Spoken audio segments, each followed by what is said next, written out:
मकर मेला धनुषा धाम। अगर आप हिंदू हो तो आपको जरूर जाना चाहिए धनुषा मेला में धनुष मंदिर के दर्शन के लिए। आज मैं आपको टिकटॉक से रिलेटेड कुछ भी नहीं बताऊंगा, ना तो टिकटॉक स्टार के बारे में बताऊंगा, बल्कि आपसे एक अनुरोध है कि आप सच में धीरू भाई, निभा यादव और सरोज मंडल के फैन है तो, या फिर आप सीधा जिला और महोत्तरी जिला से हो तो आपको एक बार जरूर आना चाहिए धनुषा मेला में, जहां पर आपको धनुष मंदिर के दर्शन भी हो जाएंगे और आपके मन्नत भी पूरा हो जाएगा। धनुष मंदिर में यहाँ पे एक खास किस्म का शक्ति है। आप अगर छाला रोग से परेशान हो तो आपको जरूर धनुष मंदिर में मन्नत मांगना चाहिए, क्योंकि यहाँ पे मन्नत मांगने से छाला रोग आसानी से ठीक हो जाते हैं। ठीक होने के बाद आप अगले साल उसी मेले के समय में जाकर आपको घंटा बाहर मंदिर में चढ़ाना होगा। क्यों आना चाहिए आपको धनुषा के मेला? बहुत ही जरूरी कुछ बात धनुषा के बारे में बताने वाला हूँ, जो सुन के आप अपने आप को धनुषा मेला में आने से रोक नहीं पाओगे।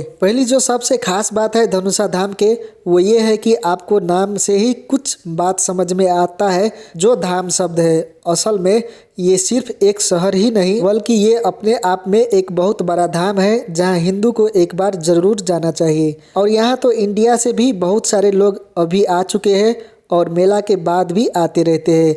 तो क्या आपको यही मौका में नहीं आना चाहिए? साल में सिर्फ एक बार माघ 1 गते से माघ 29 गते तक यह मेला बहुत ही धूमधाम से मनाया जाता है। हिंदू धर्म के अनुसार भगवान श्री राम सीता के स्वयंवर में जो शिव धनुष तोड़ा था, तो उस 3 टुकड़ा में एक टुकड़ा नेपाल के धनुषा जिला के धनुषा धाम में गिरा था। उसी धनुष मंदिर के नाम से धनुषा जिला का नामकरण भी किया गया है। इस धनुष मंदिर में एक खास प्रकार के शिव धनुष का टुकड़ा है जो बहुत ही खास है। वो धनुष का टुकड़ा जिसे देखने के लिए दूर दूर से लोग आते हैं। तो क्या आपको नहीं आना चाहिए? ये शिव धनुष का टुकड़ा आपको सिर्फ धनुषा धाम के धनुष मंदिर में देखने को मिलेगा। ये एक खास किस्म के स्टील जैसा ठोस पदार्थ से बने हुए हैं, जो पूरा विश्व में परिचित एक हिंदू के मंदिर है। हमारे बुजुर्ग और धनुषा मंदिर के पुजारी सदियों से कहते आए हैं कि जब ये धनुष का टुकड़ा एक आपस में जुड़ जाएगा तो यह पूरा जगत के सर्वनाश हो जाएगा। मुदा ये शिव धनुष का टुकड़ा अभी तक एक आपस में थोड़ा से अलग है और ये धीरे धीरे सदियों के बाद शायद जुड़ भी जाएगा। उसी धनुष मंदिर में आपको 5 से अधिक वर्ष का एक भयंकर पीपल का पेड़ है, जो 5 से वर्ष पुराना है, जो अपने आप में एक चमत्कारी पेड़ है। वैसे आप मेला में आते हैं तो बहुत कुछ देखने को मिल जाता है।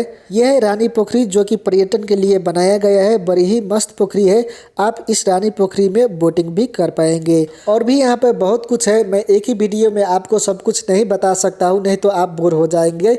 यदि आप इस चैनल में पहली बार वीडियो देख रहे हो तो वीडियो को लाइक करना और चैनल को सब्सक्राइब करना, इसी तरह का वीडियो सबसे पहले देखने के लिए। धन्यवाद।